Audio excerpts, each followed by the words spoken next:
Good evening, folks. I'm John Smith, and with me today is... I'm Jason Speedy. Nice to be with you. Yeah, it's our last show before the holiday season is approaching, so Merry Christmas and Happy New Year, or Happy Holidays to everybody else as well.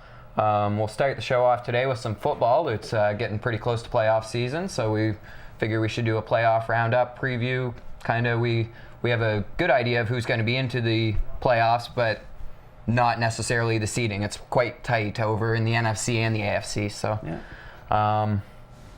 First game, I guess, that we can go with is tonight's game, Denver versus Cincinnati. Who do you like in this game? Well, I think Denver's got a good shot of winning tonight. I mean, Cincinnati's kind of up and down all year. Quarterback, Peyton Manning. I mean, he's every year he's a MVP candidate.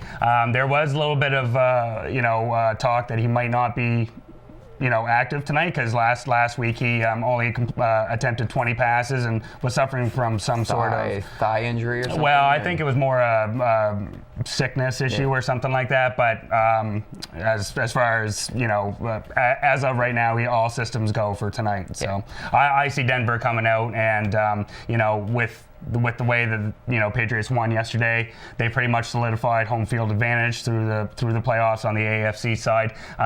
Denver's going to want to come out tonight and at least force the Patriots to win in Buffalo rather than having to rest their, like, if say Denver lost tonight, that pretty well guarantees Patriots home field. So if Denver loses tonight, Patriots could essentially rest some of their starters for the playoffs. That's true. I mean, I don't, Bill Belichick, you never know what he's going to do. But, last week, some Denver Broncos players got a little chesty in the media there saying that, they'll be ready for the Patriots. They don't care where they have to go to get back to the Super Bowl. And, they're very confident. So I imagine that will be shown on the field tonight. I think so. And I think they'll probably come out guns a-throwing because the last 3 or 4 games, Peyton hasn't really thrown the bomb that thrown as many times as he has. They need to really kind of get their passing game going in the playoffs because that's what's going to make them successful. Well, they have a running game now. C.J. Anderson, he's been a stud all year. I mean, nobody really knew coming into the year because last year they relied on Monte Ball, Ronnie Hillman, and they've been out of action pretty much all year. So they found gold with C.J. Anderson, and with him establishing the running game. They're not just kind of a one-trick pony like they have been over the years with Demaryius Thomas, Julian Thomas, Eric Decker last year, who's now with the Jets. I mean, they have a different game plan on the offensive side. Exactly. Like if the running game's not going too well, they always have Peyton to fall on, and then if Peyton's arm's not going too well, they always have the running game to fall on. So they say Peyton's arm's kind of like a noodle now. So he doesn't really have the long bomb capacity like he used to. But I see Denver coming away with the victory tonight. And I have, my guess was 37-21. Like I said, I just think they're coming out just throwing them. So well, Cincinnati's defense is one of the top ones in the league. And playing at home, I would imagine the home crowd will be a little jazzed up. But if there's one team that can definitely exploit the defensive weaknesses, it's definitely Peyton Manning and the Broncos. Yeah. So the playoff picture really in the NFC and the AFC it can really go either way with this next weekend. While this game tonight, I guess, can really change some things too. Well, not too many, just kind of forces Patriots to go. The NFC, though, I believe there's 5 teams at 11-4. 5 teams have clinched. What you have right now, as of right now, you got Seattle in the driver's seat with the home number 1 seed. Then you have Green Bay, Dallas in the 3rd seed. Yeah. Detroit, too, as well. Detroit's in the 5th seed. Now, because of each division having to have their division winner represent in the playoffs, it's either going to be Atlanta or Carolina who's going to get that 4th seed. And they're going to host a playoff game at home with a losing record. So this happened a few years ago when Seattle hosted New Orleans and stomped them, and that really actually propelled them to where they are now. That was kind of like the first stepping stone with Seattle there a few years ago. And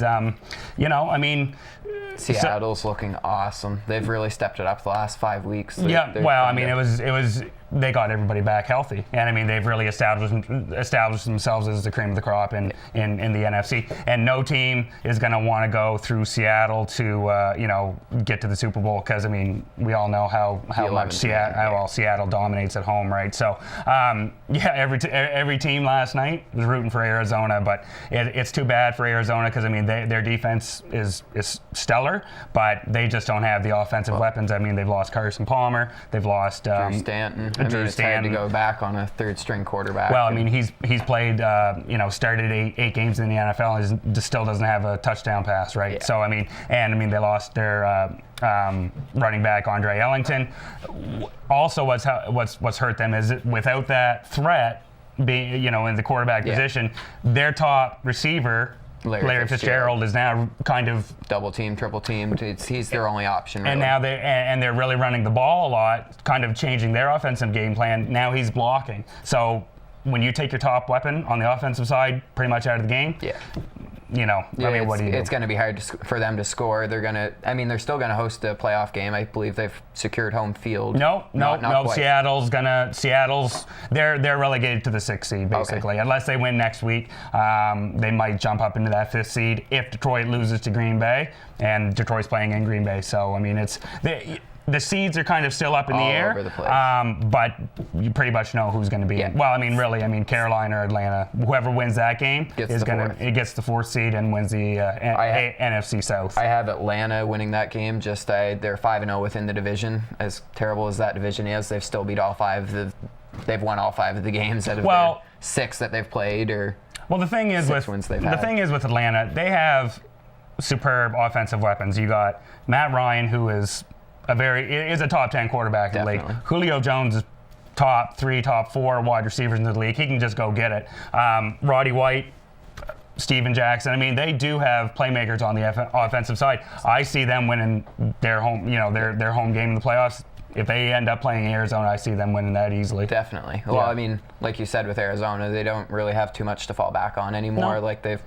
It's hard to win with a 3rd seed quarterback, and that would happen with any team. Who do you have behind Tom Brady? Well, and then who do you have behind Tom Brady? That's behind Tom Brady right now, Jimmy Garoppolo. But when they got smoked by Kansas City earlier this year, I mean, there were New England fans were kind of thinking, is this the time for is Tom Brady's tenure? Has he run his course? Which was completely ludicrous, but it's the way that sports is today. It's what have you done for me today type deal.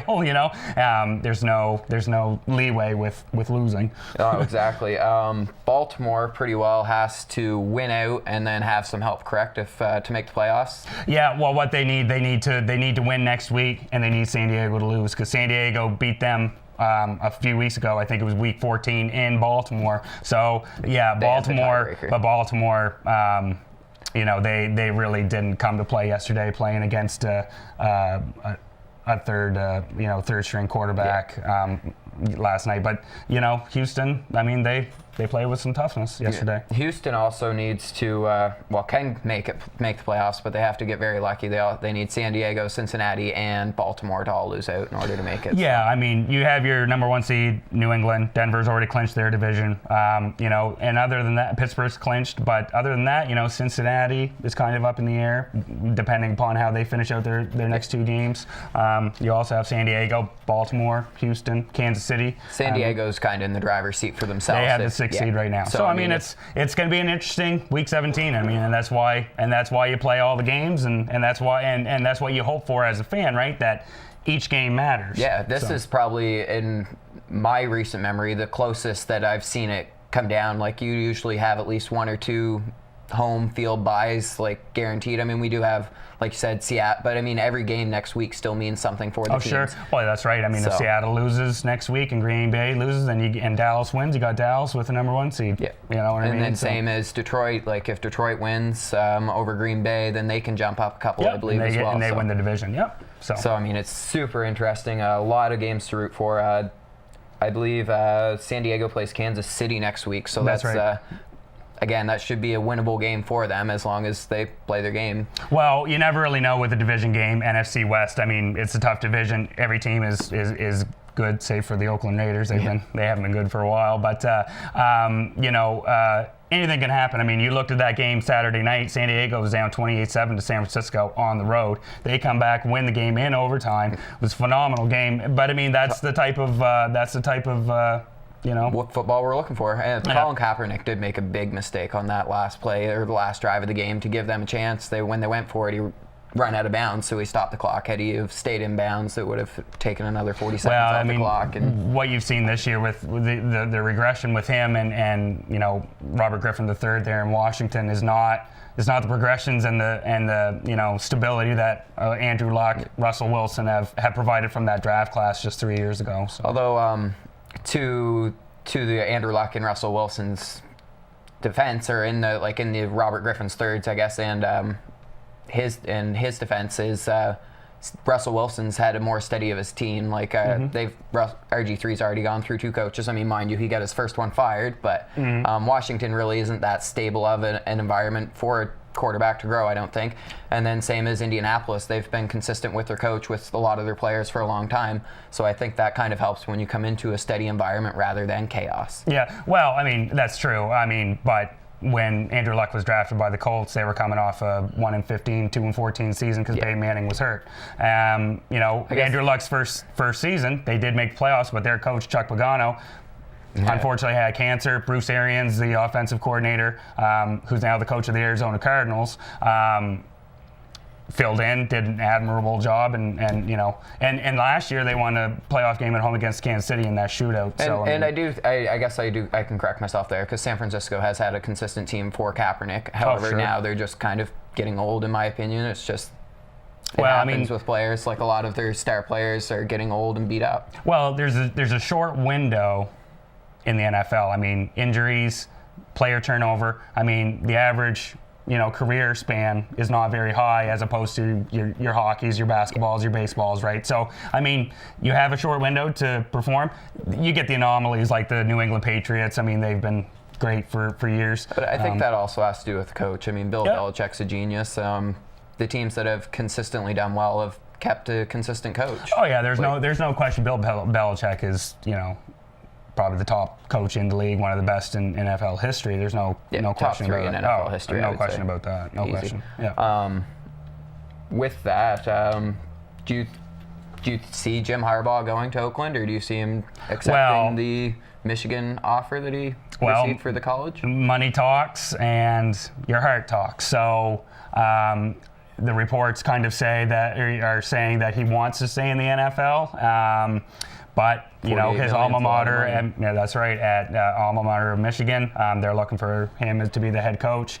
I think what it would come down to him, his family's obviously going to have some input. But I mean, do you want to stay at the elite, the NFL where you can, But I mean, is the Oakland Raiders really elite? Like, are they going to be elite at any time soon? Well, can he make a difference there? No, he can make a difference. He's an awesome coach, and I think he wears people out with his his aggressive nature and stuff like that. But I think he definitely would help turn around that franchise. And how much of a savior would he be if he does turn around the Oakland Raiders? And I mean, over the last few years, there's been discussion about them moving to LA. He becomes coach. They move to LA, say in 2016-17. I mean, there you go. You're set up, right? So I did read a report that the LA move is not coming next year, but possibly the year after. So I think there's 3 or 4 teams that are applying for that relocation. Well, yeah, right? San Diego also has been mentioned. Yeah. So what I wanted to, there was in the news there this week, there was a story about Chris Conte, who's a defensive back for the Chicago Bears, and basically what he came out and said in an interview was he would risk, his doing damage to his body, to his brain, concussions, things like that, where that might take years off his life for the privilege of playing NFL football. What do you think about that?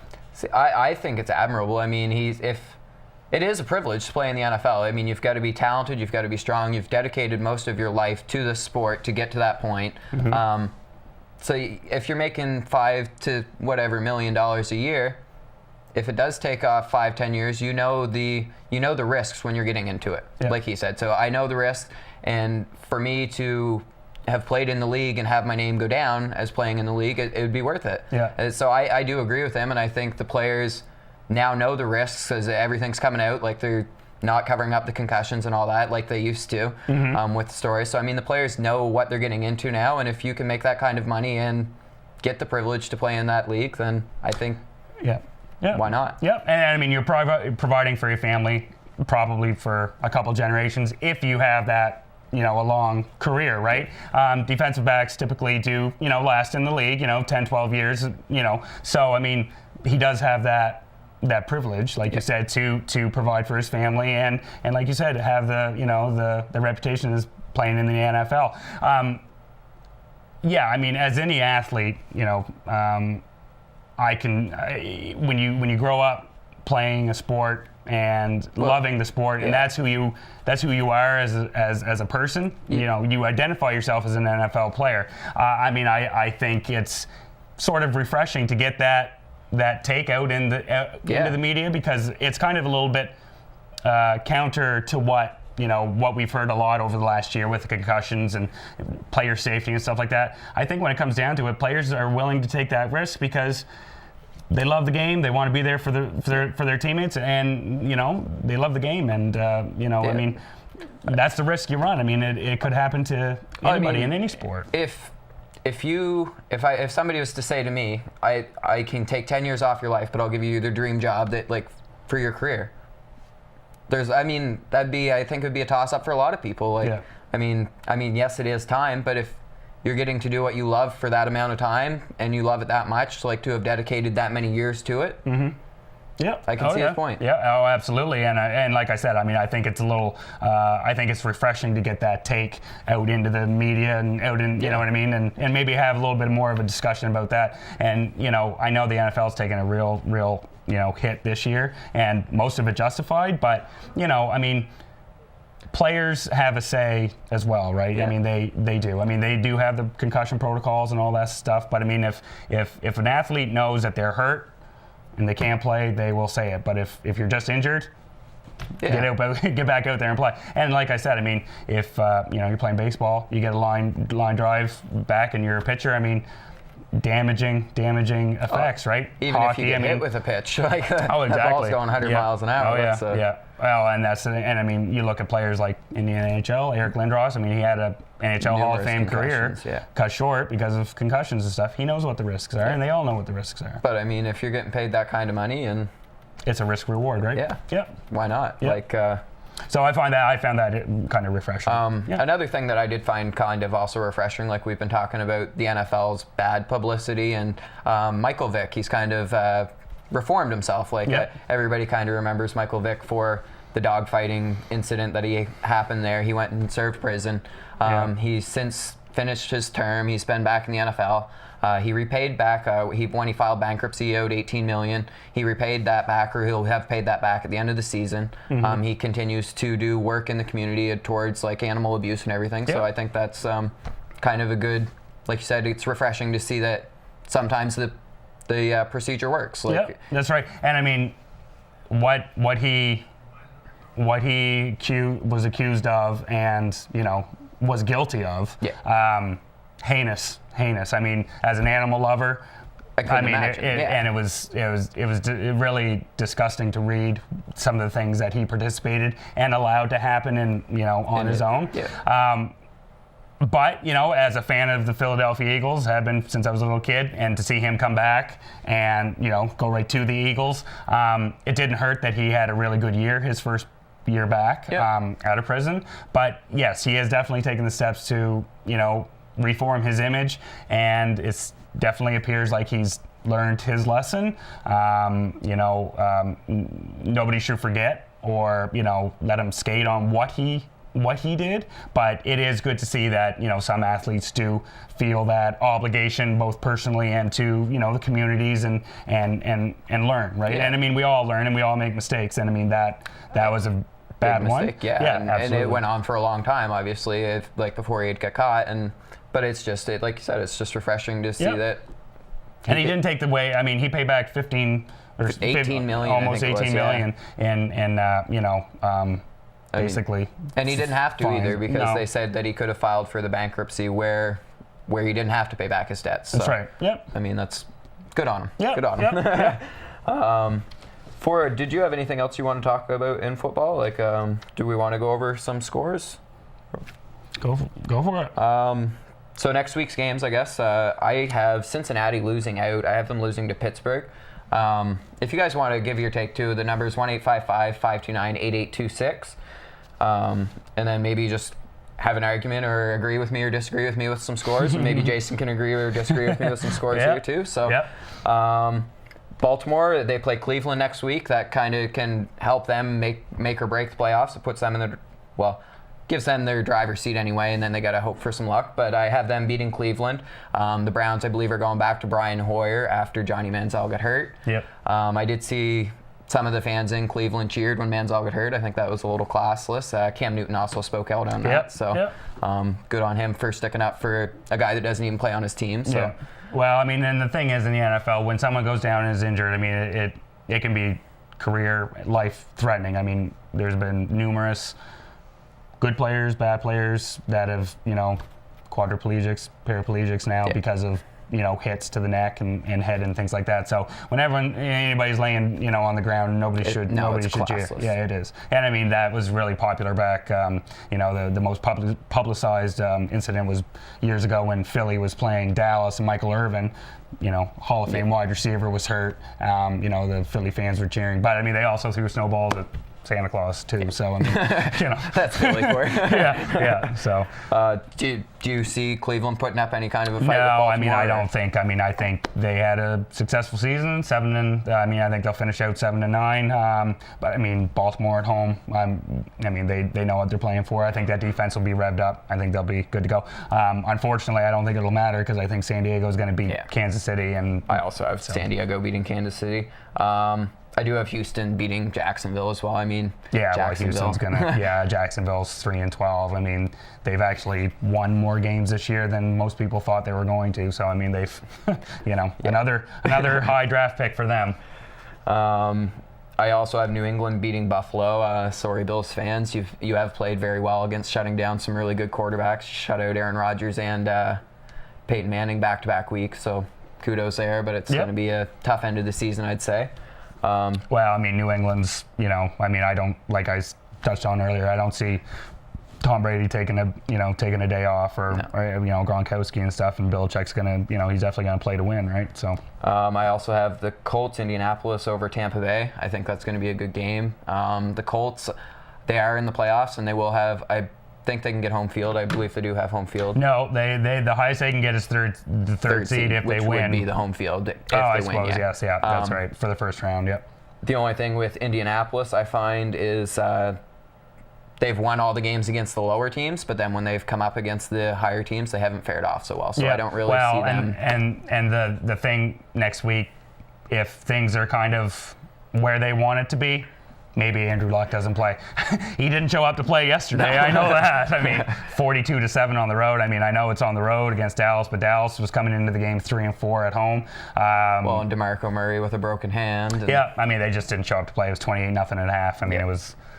But that's what I mean. It wasn't good for pro line betting, that's for sure. That's what I mean with the Colts. So they haven't really showed up this season to the top teams, but they've handled the lower teams. Then I also have Green Bay and Detroit. I have that as a really close game, but I do have Green Bay coming out on top over Detroit. Yeah, I mean, Green Bay's at home. I don't see them losing. I think Aaron Rodgers, it'll be a good game, but I think Aaron Rodgers will put a stamp on it, right? So he's in the conversation for league MVP. Who do you have at this point for the MVP? Well, it's kind of been wide open all year, at the beginning, and I mean, it's a long season, but I mean, at the beginning of the year, it was, Peyton Manning was putting up stats, and then, New England really hit their stride, so it was Tom Brady, and then, Green Bay beats New England, so then it's Aaron Rodgers, but then they go on the road and lose. What I've found to be the most dynamic player this year is J.J. Watt from Houston Texans. I mean, he's a defensive player. Yesterday, playing at home against the Baltimore Ravens, he was double and triple teamed all game, right? Without him, just put in an average player in his place. I don't think. But how often? The defensive players don't really win the award that often. So I mean, if he does, I give him credit. I think he does deserve it because he's played hands down better than anybody on the defensive side of the ball. But typically, that award goes to the quarterbacks. Yep. Well, that's right. I mean, yep, that's right. Over the last few years, I mean, it's typically been quarterback, driven as far as the NFL award. However, I mean, you talk about offense. J.J. Watt has 5 offensive touchdowns this year, right? I mean, he could play both sides of the ball if they wanted to. I think, in my opinion, he is probably the best player position-wise. Like, there's no one better at their position. I think Rob Gronkowski. I mean, he's as far as by position for what he does at the tight end position, he's kind of neck and neck. I mean, I don't see Gronkowski. I know in the New England sports media there over the last couple weeks, they've tried to get a little bit of a groundswell for him to be MVP. But I mean, he is a very important player for the Patriots and one of the top players in the league. But I just don't see him as an NFL MVP. And I like J.J. Watt for MVP personally. But the way Tony Romo's come on the last 3 weeks, winning back-to-back road games. I mean, they are 7-0 on the road. He had a this broken year. back, didn't he? And played with a broken back, I think it was more ribs, ribs and stuff like that. But I mean, he's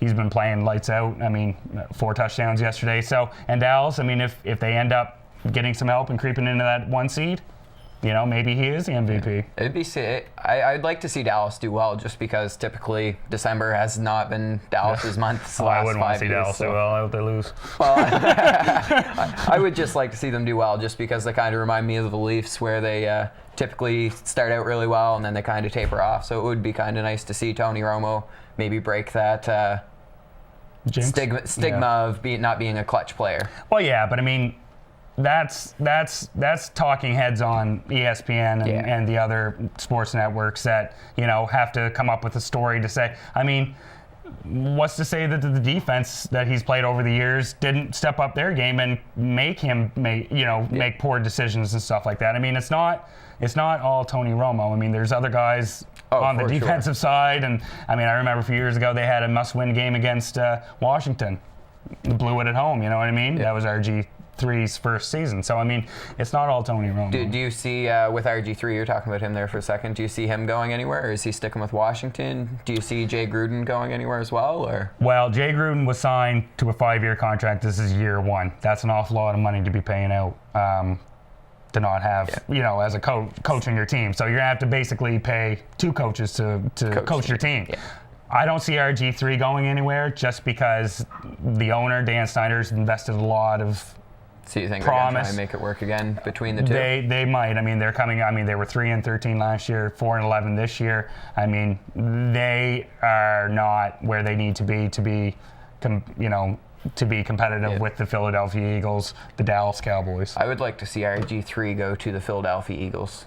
Well, as an Eagles fan, I hope that he doesn't. I just think he would do phenomenal in Chip Kelly's offense, like with the running, and I think maybe with a different coach, he'd be able to regain himself. I don't think Jay Gruden did him any favors this year, and I don't think Mike Shannon did him any favors last year. Yeah, well, I mean, both coaches have kind of thrown him under the bus there the last, But I mean, I think it does have a little bit to do with his personality too, just where he come into the league thinking that he was all that already. So. Yeah. Well, I mean, he was a Heisman Trophy winner, and Washington pretty much gave away their whole draft to get him. So I mean. That was a nice troll by who was it? Was it the Tampa Bay that they traded with to trade up? St. Louis. St. Louis. When Louis sent all the players that they had traded for RG3 out for the coin toss. Yeah, that was a nice little nice little touch. Yeah. No, that was good. Then I only have a few more games, but I had Dallas beating Washington next week. That's pretty well. Yeah, I mean, Washington played good this week. I mean, I know RG3's best game of the year, but I found it was more Mark Sanchez making a bad decision towards the end of the game, throwing that interception. I mean, Cody Parkey, the kicker for the Eagles, also missed 2 field goals. So I mean, RG3 had a good game, but I mean, I think Philly kind of biting themselves in the butt. I mean, gave it away. But that was RG3's most consistent performance, where he's actually looked like a legitimate quarterback and not one that was scared or something. Yeah. Well, I mean, maybe he's getting healthy now. Yeah. I mean, he's been out with injuries the last couple of years, and maybe that was a key. Arizona, San Francisco, that's going to be a big game. Who do you have in that one? Oh, I think San Francisco will win at home. I mean, like we were talking about earlier, Arizona just doesn't have they just don't have the offensive. But do you think San Francisco will put out a game just where they don't have, they're not really playing for anything for this week? So. As an athlete, you're playing for pride all the time. I mean, I think they'll want to win. They'll want to win. And Jim Harbaugh, of course, coach, is going to definitely want to win. So. Yeah, and I did read a report that they plan on letting him go within 48 hours after the season's over, so he's done. There's always a high turnover rate when it comes to coaches. At the they always call it Black Monday. Not to be confused with Black Friday, but it's Black Monday. Then I guess we're hitting on to the World Junior season. Did you have anything else you want to touch on with football before we hit the World Juniors? Or let's move on. Let's do it. All right. So we're trying. The Canada is going for gold. They haven't won a medal in the last 5 years. Canada hasn't won a gold. They haven't won a medal in the last 2 years. Sweden's been a powerhouse. So that starts Boxing Day. I know I'll be up for that. Yep. Yeah.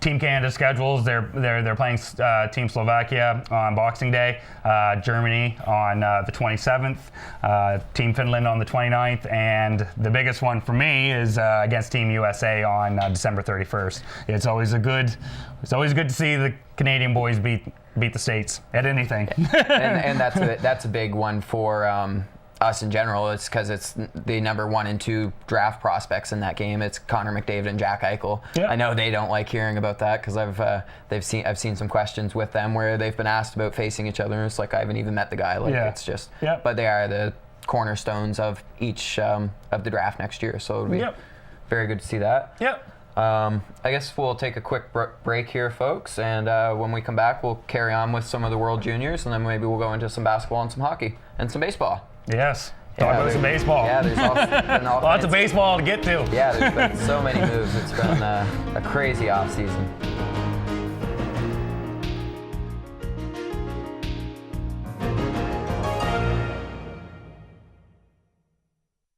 At Fredericton Nissan, they're proud to say most of their staff have been here for over 20 years. So you're dealing with an experienced and trusted team of professionals in both sales and service. Fixing it right the first time. That's what it takes to be a Nissan technician. Drop by Fredericton Nissan at 580 Prospect Street and discover why Nissan is the fastest growing brand in Canada.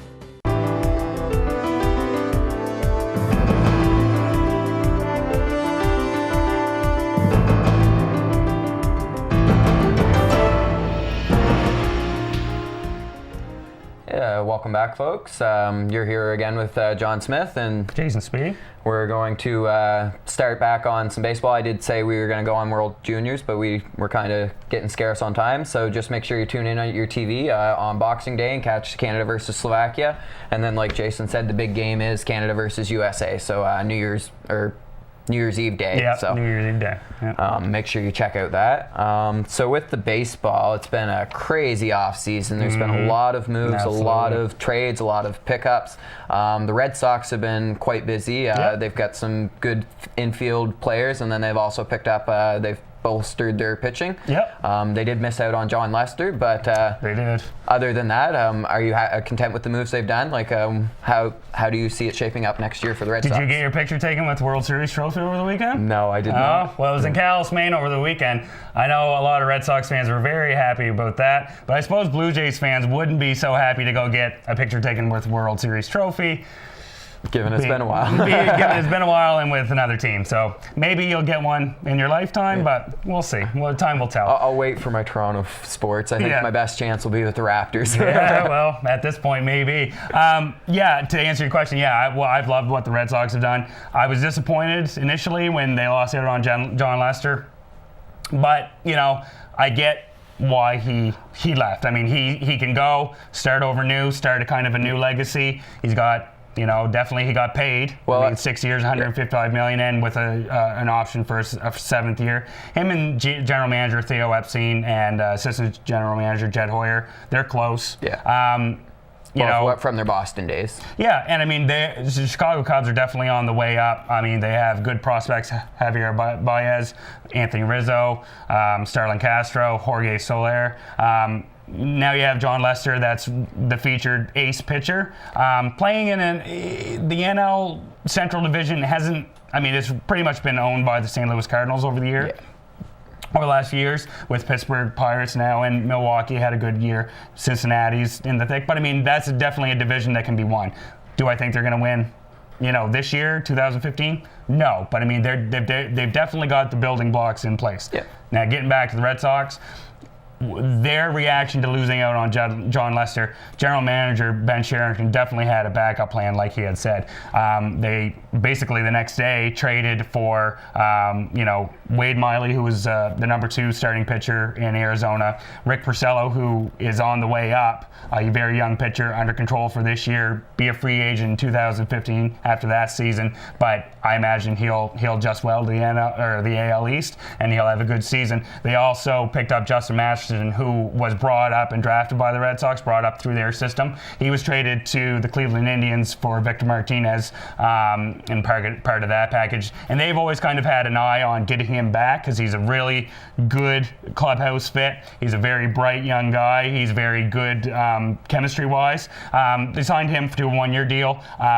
He was traded last year from Cleveland to St. Louis to help bolster their rotation for the playoffs. What was left off the playoff roster due to injuries, basically, kind of curtailed his season. But I see him coming back and being a real fixture for the Red Sox in their rotation. So is there any areas left that the Red Sox really need to work on, or are they pretty well done for the offseason now? What you'll get Red Sox fans who are used to having that ace. I mean, for years it was Roger Clemens, then it was Pedro Martinez, then it was Kurt Schilling, Derek Lowe, John Lester, John Lackey.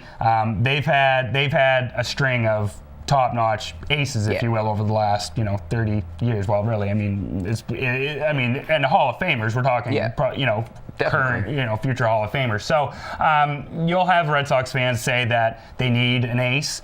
The names that are out there: Cole Hamels from Philadelphia, Max Scherzer still out there as a free agent, and Dave Shields as well. James Shields, I would like to see if they could go after a James Shields and kind of sign him to a short-term contract, give him some money, dollar-wise, and maybe some options and incentive-laden, incentives.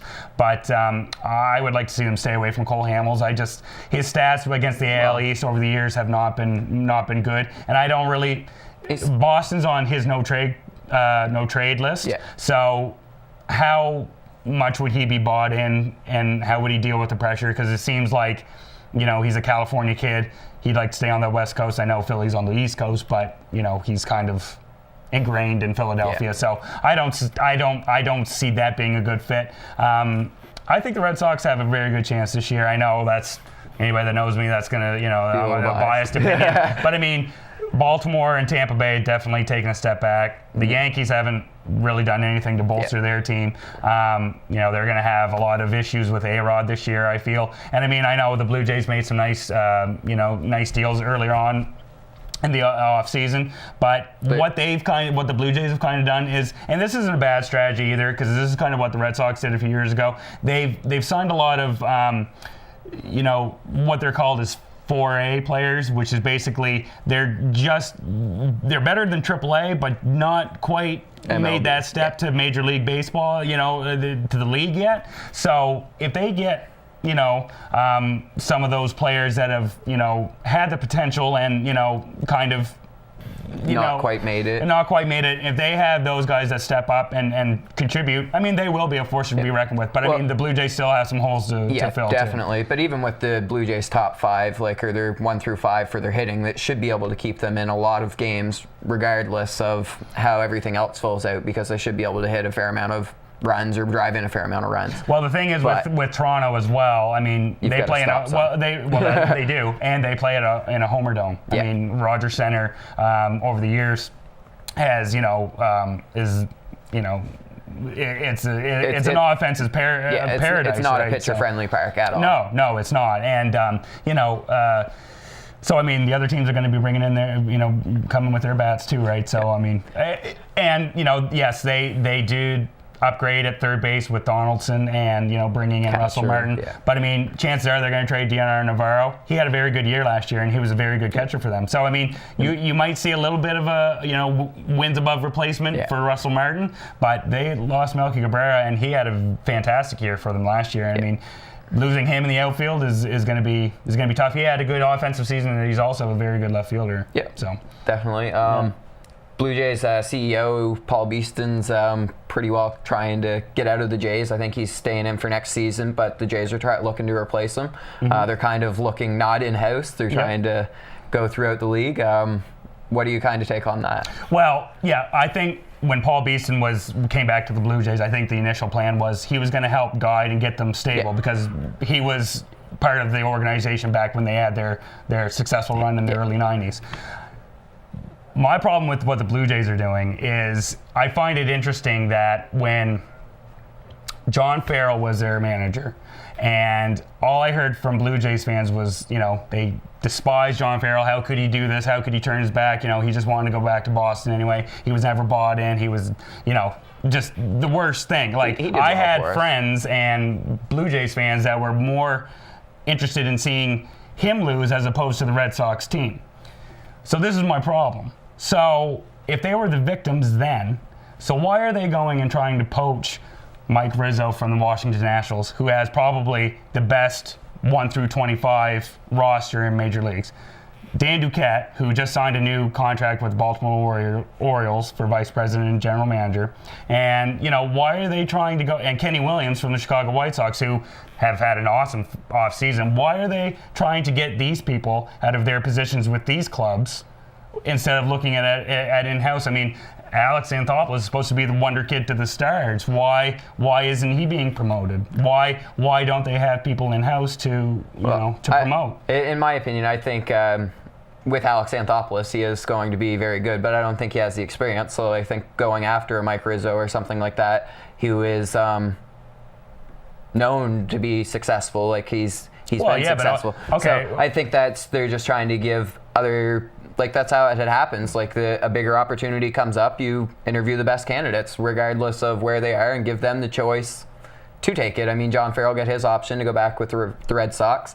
As a Jays fan, I liked John Farrell, but I understood because he went through the Red Sox system. Like, he went, like, that's where he got his coaching skills, through the Red Sox. He got close to the pitchers and stuff. So for him to be able to go back, like, if that was his dream job, then it was. And I don't fault him at all. Oh, yeah. And that's the same as, in my opinion, like LeBron James going home. Like, you got to follow your heart regardless. I mean, that sounds as corny as it is, but I think an athlete or a manager or whatever, I think you'd give it more if you're doing what you want to do. So if you're giving the people the options. I think what LeBron James did was more of a brand, if you will, or a media. He was trying to recreate his image. So anyway, getting back to this Blue Jay thing. So why do all the Toronto media prop up Alex Anthopoulos as being the next big thing? And I find it. But that's Toronto media. I find it, and no surprise really that all three of those people that I mentioned actually had no interest in leaving their franchises, and why would they? I mean, it's not like the White Sox. I mean, if they've had a couple bad years, but I mean, Kenny Williams was a baseball player. He worked his way up, won a World Series in 2006. Mike Rizzo, like I said, I mean, they're on the cusp of winning. They are on the cusp of winning. They no guarantee. There's no doubt about that. And Dan Duquette, who just signed a contract extension. And what he's done with manager Buck Showalter over the last couple of years has been remarkable on a limited payroll, playing in a tough AL East. I mean, making the playoffs, winning the division by 12 games. I mean, he's done a phenomenal job. Why would he want to go? But I think if you're going to change the face of your franchise, you should interview all candidates that are, regardless of where they are, just if they're best for the position, give them the choice to if they want to bail out on their team, if they don't want to bail out on their team. Yeah, I guess I find it interesting that they would go after these successful franchises in recent memory, and I guess that's right. I mean, if you want to be successful as a franchise yourself, you go with the top talent. And yes, I do agree with you. It's just like you bench said. Coaches, pitching coaches, they do make their bones with one team, and then if a team wants to interview them and they're still under contract, they ask for permission. Yeah. But I mean, I when all this came out, it was just kind of floated out in the social media ether, right? Yeah. And I just. And then with the Cubs and John Lester going there, you think they're building like towards the right thing? I think one thing that would be cool. I mean, if you were to win with the Cubs, you'd be remembered for. Oh, exactly. Well, it's just like, and I mean, and you can ask any Red Sox fan. I mean, everybody will remember who Mike Myers was, Curtis Laskanik. You will remember who, the Doug Mankiewicz for the Red Sox roster, who aren't superstars, not Hall of Famers by any stretch of the mean, but everybody knows who those guys are and what they did for that successful postseason run. So yeah, you're exactly right. If you win in Chicago, you are going to be a god. Yeah. And that's. That's a very, for 100 years without a championship. And that's a very compelling argument to go to a franchise like the Cubs. I mean, you can help change history. You know what I mean? And and that's why a lot of, feedback from the Red Sox fans was, thanks for your memories. And I did read one thing though, that they kind of lowballed him at the start of the season, and that he would have signed with them had they had given him a decent offer. They had offered 4 years, $77 million, I believe. Yep, 4 years, $70 million. And you know what? And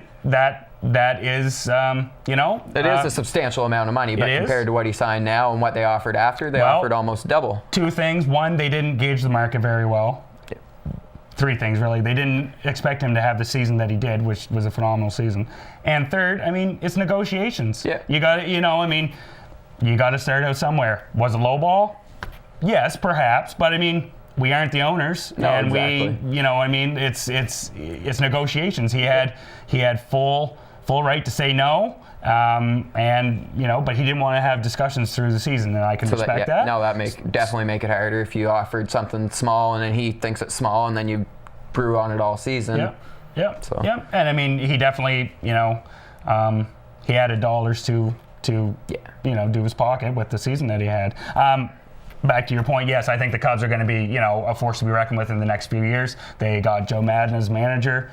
He's a very good manager, one of the probably arguably top 3 or 4 in the league. They've got the pieces in. It'll be interesting to watch them, and even John Lester, to see how he does. Like this, I find sometimes players play better in their contract year. Now that they've got the contract, let's see if he can. Well, they're banking on the young studs there to progress and to move quickly, right? I mean, like I said, Anthony Rizzo and Starlin Castro are in their 3rd and 4th years respectively. They're all-stars, but you got the Javier Baez's, Chris Bryant's, and Jorge Soler's, who are supposed to be all-stars as well. But I mean, they're young kids, right? It takes an adjustment time. They're not all the Mike Trouts. We found out as Red Sox this year. We expected big things out of Jackie Bradley Jr., Xander Bogaerts. It just doesn't happen that way, right? And and then even as Jays fans like Travis Snyder, we expected a lot out of him coming up. You did expect a lot out of Travis Snyder. You were let down. Too well. Yeah, you were let down. We were. And Brett Laurie, he was well, but he wasn't what they built him up to be. Well, it'll be interesting to see how he changes his demeanor and his attitude. I can appreciate his aggressive attitude and the way he plays, but you don't need to be pumping your fists and acting like you just won the World Series by making a routine ground ball. Throwing the helmet. Yeah, I'd get frustrated too. With all these trades and the free agent signings, do you believe that's more with not having a salary cap in the Major League Baseball? Does that have an effect on it, where in the NHL and the NBA, it's a little harder to maybe move some players? Yeah, well, definitely having no salary cap does, afford the opportunity to trade for, talent that might be a little bit higher priced and without penalty, basically, like what San Diego Padres did last week. They traded for 3 all-star outfielders. They totally revamped their outfield with Justin Upton, Matt Kemp, who was, an MVP candidate a couple years ago, who probably should have won because he ended up losing to Ryan Braun. We all know what happened to Ryan Braun. He was suspended with PEDs and all that sort of stuff. And they also traded for Will Myers, who was a young and up-and-comer from Tampa Bay, which was kind of a curious move, but given his projections, what he's supposed to turn into. I think they're what I've read, they do. There's been rumors that they're packaging him with somebody else for another player, but I'm not really I haven't sure, heard that. But I mean, they have now a good offense. They had one of the top pitching staffs in the NL National League last year, so. You pair that with a decent offense, and they could be right in the thick of things for the NL West. Do you still see the Giants as no? I mean, they've doing anything? No, I mean, Lincecum's on the downswing of his career. I mean, I think he's better served being a middle relief guy. I mean, he back-to-back years of no hitters, but I mean, he can. I mean, I think he's just more built now. So, do you consider that San Francisco team over the last 5 years? Is that a dynasty? Do you think? Like, well, to me, I think it is. I mean. There isn't a necessary consensus of what a dynasty is. I mean, obviously, what they've done, winning 3 World Series in 5 years. But what, for me, as a fan, I mean, three World Series in 5 years. They had the same core guys there. I mean, Sandoval, Buster Posey. I mean, there is such a high turnover in sports now. I mean, it's hard to keep the same team. But I mean, I wouldn't say what the Red Sox have done 3 in 10 years as a dynasty. But I mean, you can go back. What the Chicago Bulls did, that was a dynasty. Yeah. I mean, New York Islanders, the Islanders, the Oilers. I mean, what the Cowboys did in the early 90s, dynasty. I mean, what the 49ers did in the 80s, I mean, that was a dynasty. I mean, now, would you say the San Antonio Spurs is? Because they are really spread out. 1998 was their first championship. I would have to say the Spurs would be. I mean, they've been consistently.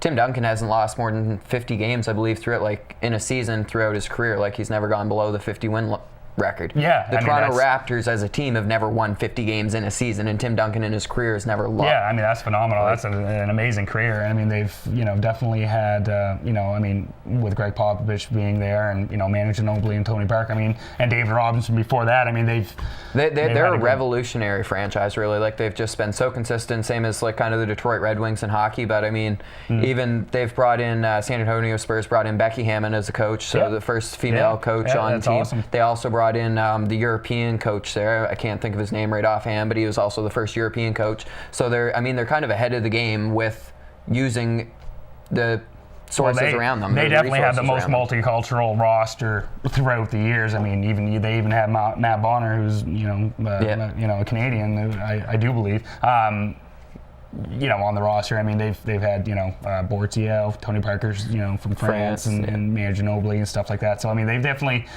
And Greg Popovich, I think, is from Germany. So I mean, they've, and I mean that obviously suggests that having a multicultural bodes well for team chemistry and bodes well for team success. So. And then with the Raptors, they're 22-6 now, so they're hitting a crucial stretch into this next six games. They play all 6 on the road against teams with a combined winning streak of 67%. So these next few games will kind of determine where they won the last 6. Yeah. They've kind of set themselves up to, even if they were to go 3-3, they'd still be 25-9. So. Well, I mean, the thing is, they're going to be playing against a very weak division predominantly, whereas Cleveland, Chicago, the Atlanta. Atlanta is doing awesome this year. I mean, most people couldn't name more than 2 guys off their team. Jeff Teague, Kyle Korver. Yep. That would be my first Al Horford. So I mean, I think. Toronto playing the New York Knicks, Boston Celtics, Orlando Brooklyn Nets, Magic, and the Philadelphia 76ers more times than the other teams because they play their division rivals more so than the others. I mean, I think they're going to be a healthy team going forward as far as playoff seedings and things like that. Have you heard anything more about DeRozan? Like how much longer he's out? Like I haven't heard pretty quiet about it. It really hasn't been too much in the been out there. I mean, I think he's probably just it's one of those things. You just gotta. It takes time, and when he's ready to be back, he'll be back. I'm sure. Kevin Durant is game time decision now. He rolled his ankle there a couple of games back, so hopefully he comes back and plays. Yeah, well, I'm sure he'll be fine. I mean, Durant's a gamer. I mean, if he can be out there without any injury, any pain, he'll be out there. I mean, so in Oklahoma City's making their. Yeah, it seems kind of silly that a lot of people are questioning if they could even make the playoffs when they're a half game back now, so it's not a matter of whether they can make the playoffs, whether they can make it to a top seed maybe now. So I can't believe an hour's gone by already. Yeah, that was we didn't even really get to our hockey. NHL. So sorry about that, Which is probably guys. good because last week I said, or 2 weeks ago I said Calgary was going to be fine. They've lost 8 games in a row. So. Yeah, and then I said the Leafs were doing well, and they've kind of hit off on a tailspin. They've lost their last 3. Although we did get Montreal right. They've picked it up on their home stretch. Well, so there you go. We go. 33%. Yeah. 1 for 3. Yeah. Anyway, folks, we will catch you after the new year. It's been a pleasure tonight. Like I said, the show went by really fast. So thanks again. I'm John Smith. And I'm Jason Speedy. We'll be returning back on January 5th, and we hope that you tune in then. Thank you very much.